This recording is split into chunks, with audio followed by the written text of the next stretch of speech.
பிக்கோட ஆரம்பத்துல சீன் அப்படியே ஒரு சிட்டியோட பிளாக் மார்க்கெட்டை நோக்கி வரும். இந்த ஸ்ட்ரீட் எப்படிப்பட்ட ஸ்ட்ரீட்னா, இந்த இடத்துல ரொம்ப சீப்பான விலையில ஏகப்பட்ட விஷயங்கள் கிடைக்கும். இந்த இடத்துல விக்கிற ஒரு ஒரு விஷயமும் ஒரு பேசிக்கான ஜங்க் தான். ஆனா என்னோட எபிலிட்டியை பத்தி தான் உங்களுக்கே தெரியும், மாடிஃபை.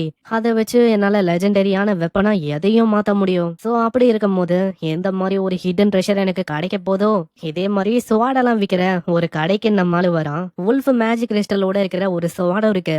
அதை பயன்படுத்தி அட்டாக் பண்ணா ஆப்பனன்ட் ஸ்லோ ஆயிடுவாங்களாம். ஆனா என்ன ஒண்ணு, அதோட டியூரபிலிட்டி அது சரியா இல்ல. அதனாலயே அதோட ஒரிஜினல் ரேட் 25,000க்கு விக்காம 18,000க்கு அவரு வித்துன்னு இருக்காரு. நான் யோசிச்ச மாதிரியே இந்த பிரைஸ் இது ரொம்ப ரெடிகுலஸா இருக்கு.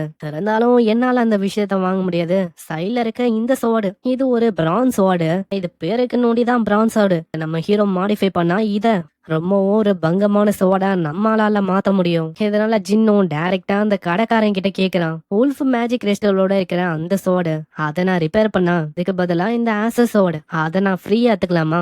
இது ஒரு நல்ல டீலாவும் உங்களுக்கு இருக்கும் தம்பி.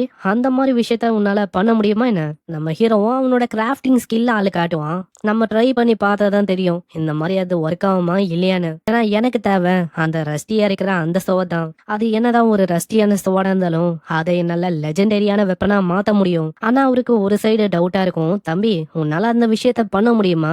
நீ சொல்ற மாதிரி அதோட டியூரபிலிட்டியை உன்னால ஏத்த முடியுமா என்ன?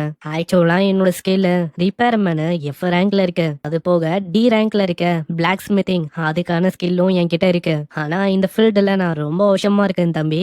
இது நல்லாவே தெரியும். ரிஸ்டோரேஷன் அது எந்த அளவுக்கு ரொம்ப கஷ்டமான விஷயம் தெரியுமா? முக்கியமா டியூரபிலிட்டி அப்படின்னு வந்துட்டா கேரண்டியா யாராலுமே சொல்ல முடியாது. கண்டிப்பா அது அதோட ஒரிஜினல் ஃபார்முக்கு போயிடும்னு. தம்பி நீ எப்பயும் ஒரு ஸ்டூடெண்டா இருக்க, அதனால உனக்கு நான் ஒரு அட்வைஸ கொடுக்கறேன். நீ இதோட டியூரபிலிட்டி ஏத்த போய் அது ஏதாச்சும் லைட்டா மிஸ்டேக் ஆச்சுன்னு வச்சுக்கேன், அதான் அது ஜீரோவுக்கு டிராப் ஆயிடும். ஜீரோவுக்கு டிராப் ஆகும்போது என்ன ஆகும் தெரியுமா தம்பி? லிட்டரலி அந்த ஸ்வாடு பொடி பொடியா நொறுங்கி போய் ஒண்ணுமே இல்லாம ஆயிடும். அதோட டியூரபிலிட்டியை ரிப்பேர் பண்ணும்போது வெறுமா மேலோட்டமா அங்க இருக்கிற கிராக்க ஃபில் பண்ணும் அப்படின்னு இல்ல, உள்ள இருக்கிற இன்டர்னல் ஸ்ட்ரக்சர் மேஜிக் ஃப்ளோ அந்த வெப்பன் புதுசா இருக்கும் போது எப்படி இருந்துச்சு இந்த மாதிரி தரமா நீ ரெடி பண்ற மாதிரி இருக்கும். அப்படி ரிப்பேர் பண்ணும்போது நீ அதை ஃபெயில் பண்ணிட்டனா அவ்வளவுதான். அதோட டியூரபிலிட்டி இப்போ கரண்டா 70% இருக்கு. அது இன்னமும் டிராப் ஆகி ஃபர்தரா இன்னமும் அது கீழே போகும். ஆனா இப்பயும் நீ ரிப்பேர் பண்ற அப்படின்னு சொல்றேன்னா நான் அதுக்கு ஒத்துக்கிறேன், பிரச்சனை இல்ல. ஆனா என்ன ஒண்ணு, அதுக்கு ஒரு டீல நம்ம வச்சுக்கலாம். அப்படி நீ ரிப்பேர் பண்ண முடியாம தோத்து போயிட்டனா இந்த 18,000 எனக்கு பே பண்ற மாதிரி இருக்கும், பரவாயில்லையா? 18,000 அப்படின்னு சொன்னோன்னே ஆளை விடுங்க சாமி நான் போறேன் அப்படின்னு தான் எல்லாருமே அங்க போறதுக்கு பாப்பாங்க. ஆனா நம்ம ஹீரோ அப்படி இல்ல. நீங்க நல்லா கவனிச்சீங்கன்னா இது எல்லாத்தையுமே அந்த பொண்ணு நல்லா பாத்துன்னு இருக்கா. அவளுக்கும் அங்க புரியல. ஆமா அந்த விஷயத்த அவனால பண்ண முடியுமா? ஃபேமிலில இருக்கிற பி ரேங்க் ப்ரொஃபஷனல் அவங்களாலேயே இந்த வெப்பனை ரீஸ்டோர் பண்ண முடியாது. அப்புறம் நம்ம ஜின்னால இங்க பண்ண முடியுமா என்ன?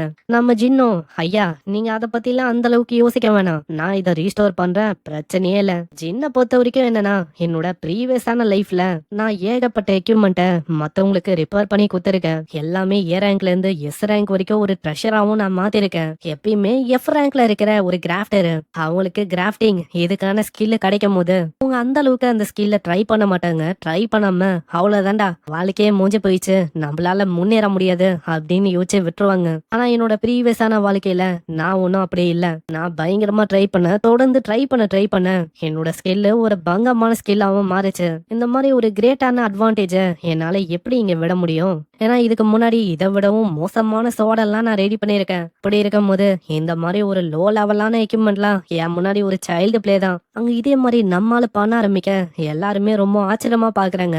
ஆனா உண்மையிலேயே இந்த பையன் ரொம்ப ஸ்கில்டான பையனா என்ன? ஆளு எஃப் ரேங்க் தான், ஆனா எப்படி இவனால இந்த விஷயத்த பண்ண முடியுது? அந்த பொண்ணும் அதே தான் யோசிக்கிறான். நான் என்ன யோசிச்சேன்னா, இதுக்கு முன்னாடி அவன் சும்மா அப்படி சொல்றான் அப்படின்னு தான் நான் யோசிச்சேன். ஆனா இப்பதான் எனக்கு புரியுது, ஆளால உண்மையிலேயே அதை ரெஸ்டோர் பண்ண முடியும் போலயே. அங்க இதே மாதிரி வெற்றிகரமா அந்த டிமானிக் சோட ரெடி பண்ணிடுறான். அதோட டியூரபிலிட்டியும் இப்ப 100ல இருக்கு. நீங்க நல்லா நோட் பண்ணீங்கன்னா பேரை அடிக்கடி மாத்துவாங்க, நம்ம ஒரே பேர்லயே பிக்ஸ் ஆயிக்கலாம். தம்பி நான் உண்மையிலேயே உன்னை மிஸ்டேஜ் பண்ணிட்டேன் தெரியுமா? யோசம்மாலாம் நீ இல்ல, நீ உண்மையிலேயே ரொம்ப இன்கிரெடிபிளான பர்சனா இருக்கப்பா. இந்தாப்பா தம்பி, நீ கேட்ட மாதிரி இந்த சோடு இப்போ உனக்கு சொந்தம், நீ ஃப்ரீயாவே வச்சுக்கலாம். உண்மையிலேயே அந்த டிமானிக் சோடு அது ஒன்னும் எனக்கு டார்கெட்டே கிடையாது. என்னோட உண்மையான டார்கெட்டு இந்த ரஸ்டியான அசு சோட் தான். ஏன்னா இத ஒரு லெஜெண்டரியான சூடோ டிவைன் வெப்பனா நல்லா மாத்த முடியும். அந்த வெப்பனும் அப்படியே சூடோ டிவைன் வெப்பனா மாறும். அந்த வெப்பனு எப்படிப்பட்ட ஒரு லெஜெண்டரியான சோனா ஏன்ஷியன்டான ஜெனரல் அவரு ஏகப்பட்ட ஆளுங்களை இதை வச்சு கொன்னாரு. வரவங்க யாரையுமே விட்டு வைக்கல, பயங்கரமா கொல்ல ஆரம்பிச்சவுதான். முன்னாடி கண்ணு அப்படின்னு கொன்னுட்டு போயினே இருந்தாரு. அந்த அளவுக்கு ஒரு லெஜெண்டரியான ஸ்வாட் இது. ஃப்ரீயாவே இப்போ என்கிட்ட ஒரு ஸ்வாட் இருக்கு, அதே மாதிரி கொடுத்த அந்த பணமும் இருக்கு. பணத்தை நான் முடிஞ்ச அளவுக்கு சேர்த்து வைக்கணும். ஏன்னா இதுக்கப்புறம் காலேஜுக்கு பெரிய அளவுல பணம் வந்து தேவைப்படும். அதே மாதிரி எப்ப நம்ம ஜின்னோட அப்பா எந்த போனாரோ அப்பத்துல இருந்து நம்ம ஹீரோவோட சிஸ்டரால மூவ் ஆன் பண்ணி போக முடியல. அவ எப்பயுமே ஒரு மாதிரி உம்முன்னு இருப்பா. அவளுக்கும் சரியா இப்ப எதுவுமே பண்றது இல்ல. ஆனா அவளுக்கு பயங்கரமான டேலண்ட் இருக்கு. ஃபியூச்சர்ல ஒரு எக்ஸ்ட்ராடினரியான பர்சனா அவ மாறுவா. அதுக்கு என்ன, அவ இதுல இருந்து மீண்டு வரணும். அதே மாதிரி இப்போ லிவிங் எக்ஸ்பென்ஸ், காலேஜ் எக்ஸ்பென்ஸ், இது எல்லாத்துக்குமே நான் சேர்த்து வைக்கிற மாதிரியும் இருக்கும். எப்படியால அதை பத்தி யோசிக்க அங்க திடீர்னு ஒரு வாய்ஸ் அங்க கேட்கும். ஜின்னு, நான் உங்களை ஹையர் பண்ணலாமா, லெவலப் ஆகணும், அதனால நீங்க ஹெல்ப் பண்ணா நல்லா இருக்கும்.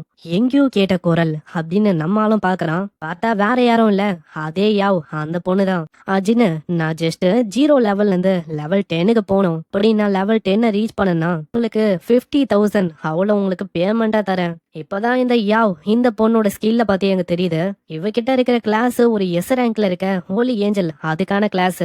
ஹீலிங் அந்த மாதிரி ஆட்ரிபியூட்லாம் இவகிட்ட இருக்கும். கரண்டா அந்த பொண்ணோட லெவலும் 0ல இருக்கு. ஜின்னு ஆப்வியஸா அங்க ஒத்துக்கிறான் கண்டிப்பா.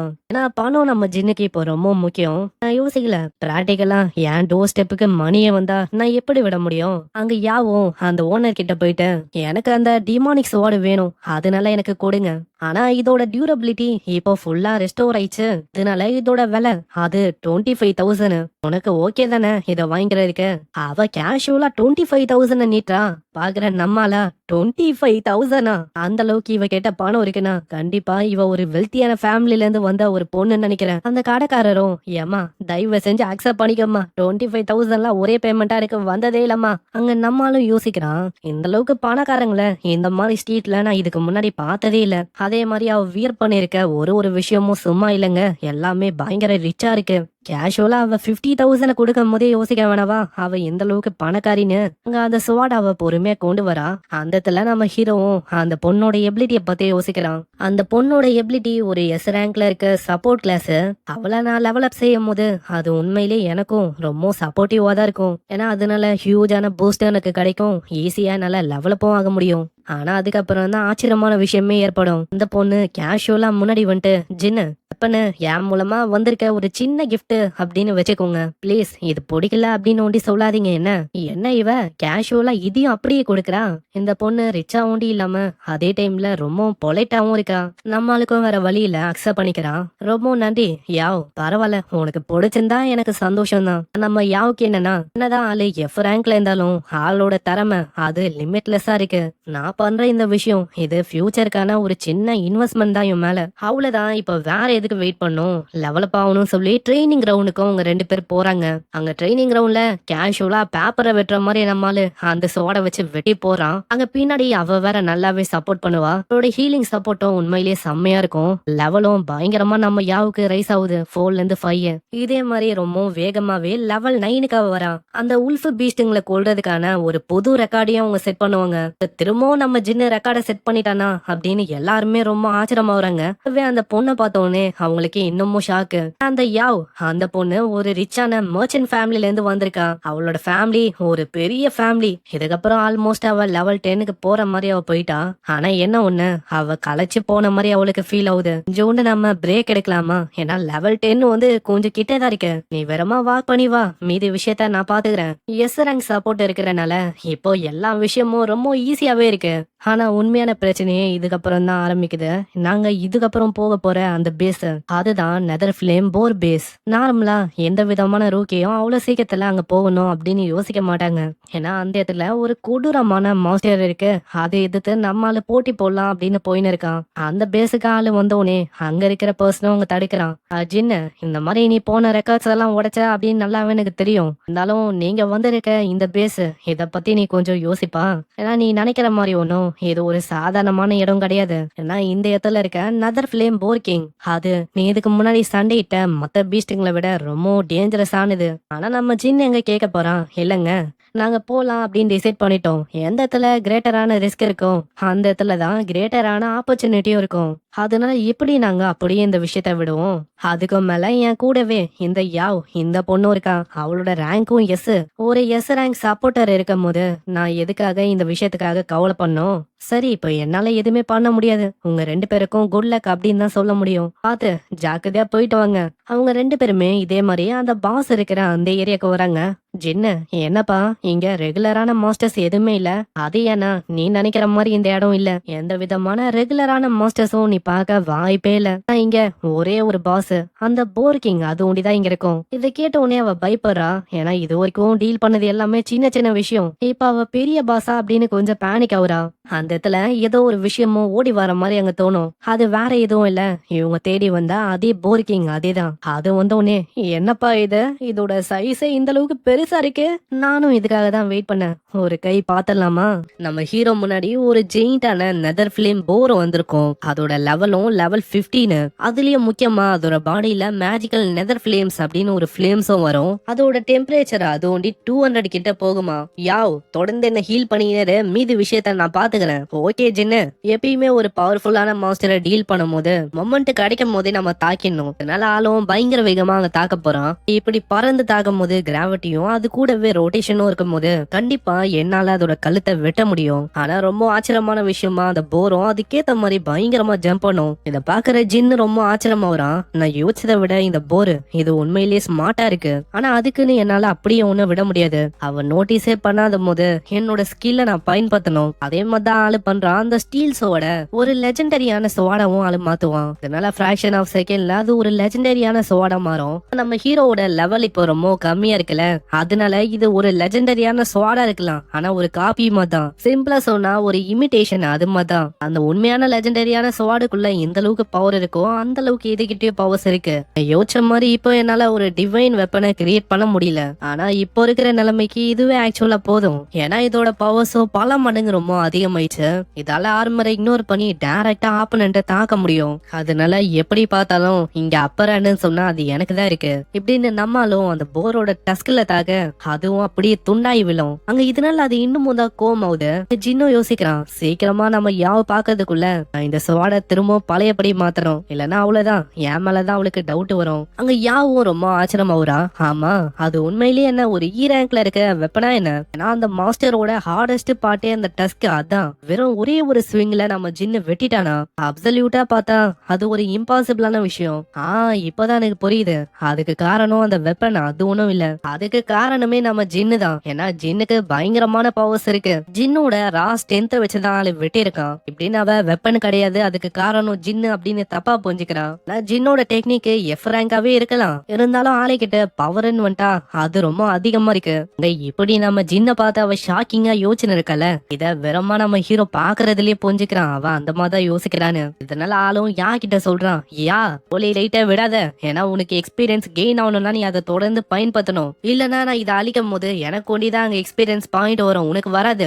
புரியுது, இதோ நான் ஆக்டிவ் பண்றேன் இப்படின்னு தொடர்ந்து அங்க ஹோலி லைட்டை ஆக்டிவ் பண்ணி வைக்கிறா. நம்ம ஹீரோவும் அந்த ஜெயிண்டான போரை பாத்துக்கினே யோசிக்கிறான். அவ்வளவுதான், இப்ப டைம் வந்துச்சு இந்த போரோட கதையை முச்சிடலாம். ஒரு சைடு திரும்ப அந்த ஸ்வாட மாடிஃபை பண்ணலாம் அப்படின்னு யோசிப்பான். ஆனா பிரச்சனையே என்னன்னா மாடிஃபை பண்ணும்போது லாவையும் சில பல விஷயத்தையும் ஆளு உடைக்கிற மாதிரி ஏதாச்சும் பண்ணிட்டானா அவ்வளவுதான், மாடிஃபிகேஷன் அங்க ஃபெயில் ஆயிடும். அது நம்ம ஹீரோக்கே அங்க பேக் ஃபயர் ஆயிடும். அதனால அந்த அளவுக்கு வேணா ரிஸ்க் எல்லாம் எடுக்க வேணாம். அந்த போரும் நெதர் ஃபயர் வைல்டு சார்ஜ் அப்படின்னு ஒரு பவரை பயன்படுத்தும். இதனால அது உடம்புல வர டெம்பரேச்சரும் அதிகமாகுது, அதோட வேகமும் பல மடங்கு அதிகமாகுது. பரவாயில்ல, நானே யோசிச்சேன் எப்படா என் பண்ணலான்னு. ஆனா இதுவே அதோட ஸ்கில்ஸ பயன்படுத்தும் போது இதுவே ஒரு நல்ல வழியா இருக்கும் என் பண்ண. அந்த போரும் நம்ம ஜின்ன நோக்கி பயங்கர வேகமா அங்க வரும். நம்ம ஜின்னு கிட்ட அங்க ஒரு பிளான் இருக்கு. நெதர் ஃபயர் வைல்டு சார்ஜ் அப்படின்னு அது ஒரு ஸ்கில்ல பயன்படுத்துச்சுல, அந்த ஸ்கில்லையே நம்ம மாத்திடலாம். ஆனா இத நம்ம முன்னாடி என்னால பண்ண முடியாது. ஹேய் யாவ், என் மேல உனக்கு நம்பிக்கை இருக்குல்ல, வெறுமா கண்ணை ஊண்டி மூடுறியா? ஆனா எதுக்கு, என்ன ஆச்சு, ஏதாச்சும் பிரச்சனையா? இல்ல ஜஸ்ட் என்ன நம்பு, டெஃபினட்டா உனக்கு எதுவுமே ஆகுது. நெக்ஸ்ட் விஷயம் ரொம்ப மிராக்கல் மாதிரி இருக்கும். எனக்கு உங்க மேல நம்பிக்கை இருக்கு ஜின்னு அப்படின்னு அவளும் கண்ணை மூட, அவ்வளவுதான் அந்த போரும் பயங்கர வேகமா வரும். அந்த இடத்துல மாடிஃபை அப்படின்னு ஸ்கில் ஆள ஆக்டிவேட் பண்ண அந்த நெதர் ஃபயர் வைல்டு சார்ஜ நெதர் ஃபயர் மைல்டு சார்ஜ்னு மாத்திடுவான். இதனால வந்த வேகம் அப்படியே குறைஞ்சு போய் ரொம்ப ஸ்லோ மோஷன்ல நம்ம ஹீரோ நோக்கி வரும். சோ இப்படி ஸ்லோவா வரும்போது அவ்வளவுதான் நம்ம ஹீரோக்கு தான் அங்க பெரிய அளவுல அட்வான்டேஜ். அந்த போருக்கே புரியல எப்படி நான் இந்த அளவுக்கு ஸ்லோவா மூவ் ஆயின்னு இருக்கேன் அப்படின்னு அது யோசிக்கும். ஆனா நம்ம ஆளு விடுவானா, உன்னோட சவாட திரும்ப அந்த லெஜெண்டரியான சவாடோட காப்பியா மாத்துவான். அது பொறுமையா வரும். அதோட நெக்கிலேயே ஒரே ஒரு ஸ்லாஷ் தான். இங்கே நெதர் ஃபிளேம் போர் கிங் அதுவும் அழிஞ்சு போகுது. நம்ம ஹீரோவோட லெவலும் 2 லெவல் ரைஸ் ஆகி 15க்கு வரான். நான் சுத்தமா யோசிக்கல, வெறும் இந்த போரை கொன்னதுக்கு இந்த இடத்துல 2 லெவல் ரைஸ் ஆகும்னு. அங்க அதே மாதிரிதான் நம்ம ஜின்னு அந்த பெரிய போரை கொன்னனால அங்க அந்த பொண்ணுக்கும் 3 லெவல் ரைஸ் ஆகுது. 10ல இருந்து டைரக்டா அந்த பொண்ணு லெவல் 12க்கு போறா. அங்க நோட்டிபிகேஷனா வருமா? இத பார்த்தவனே யாருக்கு புரியுது, அப்பனா நம்ம ஜின்னு அந்த மாஸ்டரை கொன்னுட்டானா? இவன் என் கூட இருக்கிறது உண்மையிலேயே ஒரு பெரிய அட்வான்டேஜா இருக்கு. ஏன்னா நான் சொன்னேன் அப்படின்னு ஒரே ஒரு ரீசனுக்காக கண்ணை அப்படியே மூடிட்டா. அதே டைம்ல வெல்த்தியாவும் இருக்கா.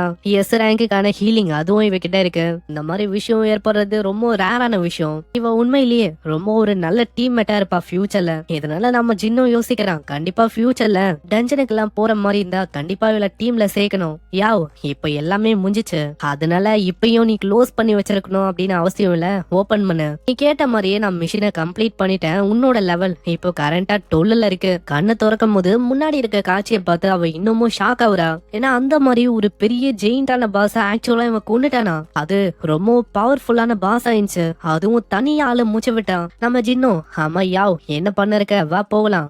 யாவ் அப்படியே சைலண்டா நம்ம ஹீரோவையே பாத்துன்னு இருக்கா. அங்க யாவும் யோசிக்கிறா, நம்ம ஹீரோக்குள்ள ரொம்ப ரேரான பயங்கரமான டேலண்ட் இருக்குன்னு நினைக்கிறேன். ஜின்னு போகும்போது பின்னாடி அவ சொல்றா, ஜஸ்ட் கொஞ்சம் வெயிட் பண்ண முடியுமா? ஏன்னா பேமெண்ட் கூட நான் உங்களுக்கு ஒரு விஷயத்தையும் கொடுக்கணும். நீங்க எனக்காக எவ்வளவு விஷயத்த பண்ணதுக்காக ஒரு சின்ன அப்ரிசியேஷன், அதுதான் இது. அங்க அவ கையில ஒரு விஷயம் இருக்கும். அதை பார்த்து நம்மளால ஆச்சரியம் வரும். ஆமா, அது என்ன, ஒரு ஸ்பெஷல் ரிங்கா? ஸ்பெஷல் ரிங் அது என்னன்னா, பாக்குறதுக்கு அது குட்டியோண்டு சின்னதா இருக்கும். ஆனா அந்த ரிங்குக்குள்ள நிறைய ஐட்டம்ஸ் ஸ்டோர் பண்ணி வைக்க முடியும். அதுல எதுவுமே கெட்டு போகாது. அதே மாதிரி ஒரே ஒரு ரிங்கோட விலை உண்டி மில்லியன் கணக்குல ரொம்ப அதிகமா இருக்கும். நம்ம ஹீரோவும் சொல்றான், ஐயோ எனக்கு அந்த மாதிரி கிஃப்ட் எல்லாம் வேணாமா, நான் இது ரொம்ப வேல்யூபிளா இருக்கு, இந்த மாதிரி விஷயத்த கிஃப்டா என்னால அக்செப்ட் பண்ணிக்க முடியாது. நம்ம ஹீரோ ஏன் இப்படி யோசிக்கிறானா, வெறும் இந்த ரிங்கோட விலை உண்டி மில்லியன் கணக்குல இருக்கும். ஆனா யாவும் நிக்காம, அடே ஜின்னு அப்படி எல்லாம் சொல்ல வேணாம், நீ எனக்காக எவ்வளவு விஷயத்த பண்ணிருக்க, நான் ஜஸ்ட் லெவல் 10 வரைக்கும் தான் போகணும் அப்படின்னு அவங்க கிட்ட சொன்னேன். ஆனா என்ன எக்ஸ்ட்ராவா 2 லெவல் நீ கெயின் பண்ண வச்சிருக்க, அதனால அப்ரிஷியேட் பண்ற மாதிரி ஒரு சின்ன ரிவார்டா உனக்கு கிஃப்டா நான் தரேன். ஒரு சைடு நம்மால யோசிக்கிறான், இதுக்கப்புறமும் பெரிய பெரிய டஞ்சனுக்கு போயிட்டு பயங்கரமான வேலையெல்லாம் பாக்குற மாதிரி இருக்கும். அந்த டைம்ல இந்த ஸ்பெஷல் ரிங் ரொம்ப உதவியா இருக்கும். அதனால ஆளு ஒத்துக்கிறான். சரி, நீ இந்த அளவுக்கு சொல்றதுனால நான் அந்த விஷயத்த அக்செப்ட் பண்ணிக்கிறேன். இந்த அளவுக்கு ஒரு ரிங்க நீ குத்துருக்கனால உனக்கு ஏதாச்சும் ஃபியூச்சர்ல உதவி வேணுமா, தாராளமா என்கிட்ட கேட்கலாம், நான் அதை பண்ணவும் தயாரா இருப்பேன். யாவ் சரி வா நம்ம வெளியில போகலாம். இதே மாதிரி அவங்க வெளியில வராங்க. வெளியில அங்க ரேங்கிங் போர்டும் இருக்கு. அதுல நம்ம ஹீரோட ரேங்கிங் தான் அங்க ஃபர்ஸ்ட்ல இருக்கும். நம்ம ஹீரோவும் பாத்துக்கினே யோசிக்கிறான், என்னோட ரேங்கிங் ஃபர்ஸ்ட்ல இருக்கலாம், ஆனா அதுக்குன்னு என்னால செலிப்ரேட் பண்ண முடியாது இப்பயே. ஏன்னா உண்மையிலேயே எனக்கு கீழே இருக்கிற ஆளுங்க தான் மாஸ்டர்ஸான ஆளுங்களே. அதுல லீ யூ ஃபேங் அப்படின்னு ஒரு டாப்பான ஸ்டூடெண்ட் இருக்கான். அதுல அகாடமிக்ஸ் காம்பேக்ட் இது ரெண்டுத்தும் வந்துட்டா ஹை ஸ்கூல்ல பொறுத்த வரைக்கும் டாப் 3. அதே மாதிரி கிளாஸ்ன்னு சொன்னா எஸ் ரேங்க்ல இருக்க ஹோலி செயின்ட் அப்படின்னு ஒரு கிளாஸ் அவைக்கன் பண்ணிருக்கான். க்ளோஸ் ரேஞ்சில் நம்ம சண்டை போட்டா நியர்லி ஆளு அன்பீட்டபிள் அந்த மாதிரி. செகண்டா ஜாஹாங் அப்படின்னு ஒரு பர்சன் இருக்கான். ஹை ஸ்கூல்ல பொறுத்த வரைக்கும் நம்பர் 9. ஆளு இயர் ரேங்க்ல இருக்க பிளேசிங் ஃபேஸ்ட் அப்படின்னு ஒரு பயங்கர டெரிஃபைங்கான பவரையும் அவைக்கன் பண்ணிருக்கான். லூயாங் அப்படின்னு ஒரு பர்சனும் இருக்கான். ஆளு எஸ் ரேங்க்ல இருக்க கெயில் அசஷன் இப்படின்னு ஒரு கிளாஸ் அவைக்கன் பண்ணிருக்கான். வேகத்தை பத்தி சொல்லவே வேணாம், ரொம்ப அதிகம் ஆளுக்கு. இவங்க எல்லாருமே என்னோட ப்ரீவியஸான வாழ்க்கையில ஒரு பயங்கர மாஸ்டரஸான ஃபிகரா இருந்தாங்க. இந்த வாழ்க்கையில அவங்க கூட நான் திரும்பவும் சண்டை போற மாதிரி இருக்கும். போன வாழ்க்கை மாதிரி நான் சும்மா விட போதில்ல. நான் இந்த சிட்டில ஒரு ஸ்ட்ராங்கஸ்ட் பர்சனா மாறணும்னா கண்டிப்பா அதுக்கு ஏத்த மாதிரி நான் ஸ்ட்ராங்கா மாறுவேன். இவங்க எல்லாரையுமே டிஃபீட் பண்ணுவேன். ஆனா என்னன்னு தெரியல, என் மைண்ட் முழுக்க என்னோட சிஸ்டரை பத்தி தான் ஒண்ணு இருக்கு. என்னோட சிஸ்டரை போன வாழ்க்கையில என்னால சரியா அந்த அளவுக்கு பாத்துக்க முடியல. நான் எப்ப அவைக்கனானோ அப்பயே என்ன ப்ரீவியஸ் வாழ்க்கையில நான் எப்ப அவைக்கனான என் டேலண்ட பத்தி தெரிஞ்சதோ அவ்வளவுதான், என் ஃப்ரீடமே அப்படியே போயிடுச்சு. நான் அவங்க கூட இருக்கிற மாதிரி இருந்துச்சு. வீட்டுல என் சிஸ்டர் எப்பயுமே லோன்லியா தனியா தான் இருப்பா. அவளை என்னால மீட் பண்ணவும் வர முடியல. அதுக்கப்புறம் ஏதோ ஒரு ரேங்க் எபிலிட்டி அவேக்கன் பண்ணி அவ வாழ்க்கையும் முன்னேறி வேற லெவலுக்கு போயிருக்கும். ஆனா இப்போ நான் ரீபான் ஆயிருக்கேன். அதனால போன வாட்டி அவ வாழ்க்கையில கஷ்டப்பட்ட மாதிரி இந்த வாழ்க்கையில அவளுக்கு கஷ்டத்தை நான் கொடுக்க மாட்டேன். இந்த வாட்டி நாங்க ஜாலியா இருப்போம். அதே டைம்ல நான் ஸ்ட்ராங்காவும் மாறுவேன். இந்த உலகத்தோட நம்பர் 1 பர்சனாவும் மாறுவேன். இதுக்கப்புறமா நம்ம யாவு கிட்ட நான் போயிட்டு வரேன் அப்படின்னு சொல்லிட்டு ஆளு போவான். அங்க யாவும் சொல்றான் நம்ம திரும்ப அப்புறமா மீட் பண்ணலான்னு. இதுக்கப்புறம் ஆளு வீட்டுக்கு போறான். அப்பயும் ஆளோட சிஸ்டரை பத்தி தான் யோசிக்கிறான். இந்த வாழ்க்கையில இப்பதான் அவன் ஃபர்ஸ்ட் டைம் அவனோட சிஸ்டரை மீட் பண்றான். அவன வாழ்க்கையில வெறும் ரூமர்ஸா கேட்டிருப்பான். என்னன்னா ஃபியூச்சர்ல ரொம்ப பவர்ஃபுல்லா இருக்கிற ஒரு ரேங்க் காம்பேக்ட் ப்ரொஃபஷனா அவ அவேக்கன் பண்ணுவா. ஆனா இப்ப அப்படி இல்ல. ரொம்ப ஷையான லோன்லியான பொண்ணா இருப்பா. வீட்டுக்கு இதே மாதிரி வரான். அங்க தங்கச்சிக்காரியும் இருக்கா. ஆனா நீங்க வந்துட்டீங்களா, டின்னர் ரெடி. இந்த அளவுக்கு இவளோட பர்சனாலிட்டி மாறதுக்கு காரணமே ரீசெண்டா ஏற்பட்ட ஒரு விஷயம் தான். எங்க பேரண்ட்ஸ் டிமானிக் கிரிப்ட்ல இறந்து போயிட்டாங்க. அதுக்கப்புறமா தான் இவ பர்சனாலிட்டியும் சேஞ்ச் ஆச்சு. ரொம்ப ஷையாவும் லோன்லியாவும் இருக்க ஆரம்பிச்சா. ஆனா 3 வருஷத்துக்கு முன்னாடி எங்க பேரண்ட்ஸ் உயிரோட இருக்கும் போது என்னோட சிஸ்டர் இப்படி எல்லாம் இல்லவே இல்ல. ரொம்ப ஜாலியா இருப்பா, துருன்னு இருப்பா. அதே டைம்ல நாங்களும் ரொம்ப ஹாப்பியா இருந்தோம். ஆனா எப்போ எங்க பேரண்ட்ஸ் அந்த டிமானிக் கிரிப்ட்ல இறந்து போனாங்களோ எங்க வாழ்க்கையே மாறி போச்சு. சாப்பிடும் போது தங்கச்சிய சொல்றான், அண்ணா நான் என்ன டிசைட் பண்ணிருக்கேன்னா இதுக்கு மேல நான் ஸ்கூலுக்கு போகலண்ணா. இது கேக்குற நம்மளுக்கு புரியல. அம்மா என்னமாச்சு உனக்கு? இப்போ ஹை ஸ்கூலோட என்ட்ரன்ஸ் எக்ஸாம் அதுவும் வரப்போகுது. உனக்கு கிரேட்ஸ் காம்பேக்ட் இதெல்லாம் ரொம்ப கிரேட்டாவே இருக்கு. அப்புறம் எதுக்காக நீ இந்த மாதிரி வேணா நான் போகல அப்படின்னு சொல்ற? எதுக்குன்னு நம்மளால கேக்குறான். அது என்னன்னா இப்போ ரீசெண்டா உங்களோட ரேங்கிங் நான் பார்த்தனா நம்ம சிட்டிலேயே நீங்க தான் நம்பர் 1ல இருக்கீங்க. நீங்க எப்பயுமே ரொம்ப ஹார்டா உழைக்கிறீங்க, கேவ் அப்பே பண்ண மாட்டீங்க. அதனால எனக்கு நம்பிக்கை இருக்கு நீங்க இன்னமும் பெரிய அளவுல பவர்ஃபுல்லா மாறுவீங்கன்னு. இவன் உங்களால இந்த உலகத்தையும் ப்ரொடெக்ட் பண்ண முடியும். ஆனா இதுவே நானா வெறும் கிரேட்ஸ் அகாடமிக் காம்பேக்ட் இதை வச்சு ஒண்டி எல்லாத்தையுமே பண்ண முடியாது. அதுவும் நான் இருக்க இந்த நிலையில கண்டிப்பா உங்களை மாதிரி எதுவும் அச்சீவ் பண்ண முடியாதுண்ணா. அதனால நான் என்ன யோசிச்சிருக்கேன்னா டைம் மிஸ் பண்ணாம ஒர்க் பண்ண ஸ்டார்ட் பண்ணலாம் அப்படின்னு யோசிச்சிருக்கேன். ஏன்னா அப்படி பண்ணா வீட்டை பத்தி நீங்க யோசிக்க வேணாம், உங்களுக்கும் நான் உதவியா இருப்பேன். சின்ன அவங்க கேக்குறான். எனக்கு நல்லாவே தெரியும் இது ஒண்ணும் உண்மையான ரீசன் கிடையாது. என்ன விஷயம் சொல்லு. ஆனா அதுக்குள்ள டோர் அங்க திறக்குது. யாரோ ஒருத்தங்க வராங்க. அங்கிள் குவாங் அப்படின்னு ஒரு பர்சன் அங்க வராரு. நான் உள்ள வரலாமா? ஏன்னா நான் ஒரு முக்கியமான விஷயத்த பத்தி பேசணும். ஆளு ஒரு கம்பெனியை வச்சிருப்பாரு, மைக்ரோ லோன் கம்பெனின்னு. ஆனா இப்ப கம்பெனி ஃபுல்லாவே லாஸ்ல இருக்கு, ஸ்ட்ரகிளா தான் இருக்கு. அதனாலயே என்னால ஓவர் கம் பண்ணவே முடியல. சோ நான் கொடுத்த அந்த மணியை திரும்ப உங்களால கொடுக்க முடியுமா அப்படின்னு ஆளு கேட்கும் போது இப்பதான் அங்க விஷயம் வந்து புரியுது. ரீசெண்டா நம்ம ஜின்னோட தங்கச்சி உங்களுக்கு வாழ்றதுக்கே அங்க வழி இருந்திருக்காது. அதனால கடந்த 2 வருஷத்துல இவர்கிட்டதான் அங்க லோன் மாதிரி மணிய பாரோ பண்ணிருப்பாங்க. அதனாலதான் இவரும் வந்திருக்காரு. நான் இல்லாத போதும் அங்கிள் குவாங்க என் தங்கச்சி கிட்ட கேட்டிருப்பாரு. அங்க எல்லா டாட்ஸையும் கனெக்ட் பண்ணும் போது இப்பதான் நம்மளுக்கு புரியுது. அப்பயே யோசிச்சேன் அது ஒன்னும் ஒரு ரியலான ரீசனா இருக்காதுன்னு. அப்போ இதுக்கு பின்னாடி ரியலான ரீசன் இதுதானா? என்னோட ரேங்கிங்க அவ பாத்திருப்பான். இந்த சிட்டில நம்பர் 1 ரேங்க்ல இருக்கிறதே நான் தான். அதே மாதிரி ஃபேமிலி நிலைமையும் அந்த அளவுக்கு நல்லா இல்ல. இன்கம்னு சொல்லிக்கிற மாதிரி பெருசா சோர்ஸும் இல்ல. அதனால இதே மாதிரி அவ காலேஜுக்கு எல்லாம் போனா அது இன்னமும் ஒரு பெரிய பர்டனா இருக்கும் நம்ம அண்ணனுக்கு. அதுக்குதான் இப்படி யோசிச்சிருக்கா. அவனுடைய ஃபியூச்சரையே சாக்ரிஃபைஸ் பண்ணாலும் பரவாயில்ல, ஒர்க் பண்ணி ஒரு பெரிய யூனிவர்சிட்டிக்கு என்ன சென்ட் பண்ணணும் அப்படின்னு பாக்குறான். இத புரிஞ்சுக்கிற நம்ம ஜின்னோ, அங்கிள் குவாங் உங்களுக்கு நாங்க கடந்த 2 வருஷத்துல எவ்வளவு நாங்க பாரோவிங்க பண்ணிருப்போம். இன்ட்ரெஸ்ட் எல்லாம் இல்லாம சொன்னா அரௌண்ட் ஒரு 43,000 ஆச்சு இருக்கும்பா. எனக்கு நல்லாவே தெரியும் இந்த மாதிரி நீங்க எந்த அளவுக்கு கஷ்டப்படுறீங்கன்னு. ஆனா இருந்தாலும் என் கம்பெனியும் உங்க லாஸ்ட்ல போகுதுலப்பா. ஆனா நம்ம ஹீரோ யோசிக்காம அங்க 50,000 எடுத்து கொடுக்கலாம். இதுல நீங்க கேட்ட அந்த இன்ட்ரெஸ்ட் அதுவும் இருக்கு, அதையும் நீங்க வச்சுக்கலாம். என்னது உண்மையாவா? அங்க தங்கச்சி ரொம்ப ஆச்சரியமாவரா. அண்ணா 50,000 எப்படி உங்களுக்கு வந்துச்சு? உடனே நம்ம ஹீரோவும் அத பத்தி நீ கவலைப்பட வேணாம், அது நான் உனக்கு கொஞ்ச நேரத்துல சொல்றேன். இங்க குவாங்க புரியுது இவங்க 2 பேரும் பிரைவேட்டா பேசணும்னு. இதனால ஆளு வந்து போறாரு. பசங்களா நான் வந்து போறேன். ஆனா ஃபியூச்சர்ல உங்களுக்கு ஏதாச்சும் உதவி வேணுமா தாராளமா நீங்க என்கிட்ட கேட்கலாம். கண்டிப்பா நான் உதவி பண்ண தயாரா இருப்பேன். அங்க போனவனே அவ கேக்குறா, அண்ணா இந்த காசு உங்ககிட்ட எங்கல இருந்து வந்துச்சு? இது 50,000 இல்லீகலா எதுவும் நீங்க பண்ணல, அந்த மாதிரி காசா என்ன? உடனே நம்ம ஜின்னோ, ஹே நீ நினைக்கிற மாதிரிலாம் ஒண்ணுமே இல்ல, என்னோட ஓன் எபிலிட்டிஸ வச்சு இத கொண்டு வந்த. இதுக்கு மேலயும் நீ எதை பத்தியும் கவலைப்பட வேணாம், காசெல்லாம் நான் பாத்துக்கிறேன். இதுக்கு மேலயும் இந்த சிட்டில நான் தான் நம்பர் 1 ஃப்ரெஷ்மேனா இருக்க போறேன்.